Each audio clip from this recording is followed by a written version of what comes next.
Magandang araw po sa inyong lahat, lalo na sa ating mga pinuno, kawal at kawani ng Hukbong Katihan ng Pilipinas. Ako po si Father Dion, ang Post-Catholic Chaplain ng Headquarters and Headquarters Support Group, Philippine Army. At ito po ang Salita ng Diyos, ang ating gabay. Ngayon po ay Monday, June 16, 2025, ng ika-11 linggo ng karaniwang panahon. Ang mundo ngayon ay sanay sa gantihan. Kapag sinaktan ka, gantihan mo. Kapag nilait ka, lait din ang balik. Yan ang lohika ng mata sa mata, ngipin sa ngipin. Ngunit sa ating ebanghelyo ngayong araw, itinuturo sa atin ni Jesus ang kabaligtaran. Hindi pagganti, kundi awa. Hindi karahasan, kundi malasakit.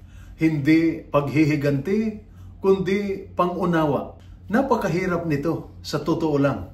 Lalo na sa ating mga sundalo, kawani ng gobyerno, o kahit sinong manggagawa o mamamayan na araw-araw humaharap sa stress, hamon, at minsan ay kawalang galang ng kapwa.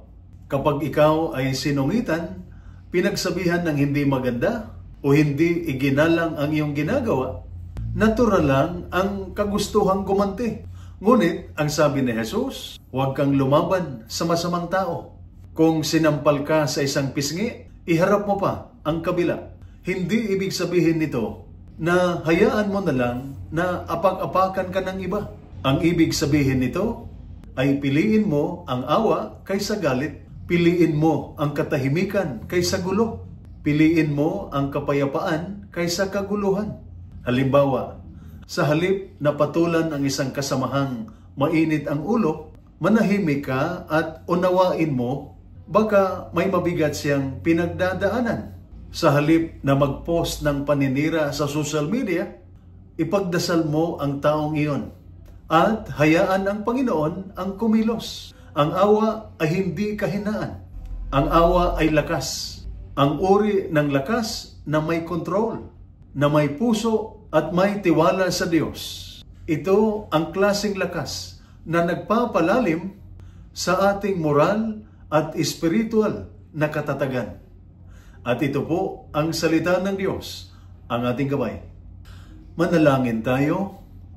Panginoon, sa tuwing ako'y nasaktan, tulungan mo akong pumili ng awa kaysa galit.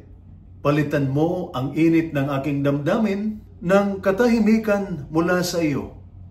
Gawin mo akong daluyan ng kapayapaan sa gitna ng kaguluhan. Amen. At sumainyo at sa inyong pamilya ang pagpapala ng makapangyarihang Diyos, Ama, Anak at Espiritu Santo. Amen.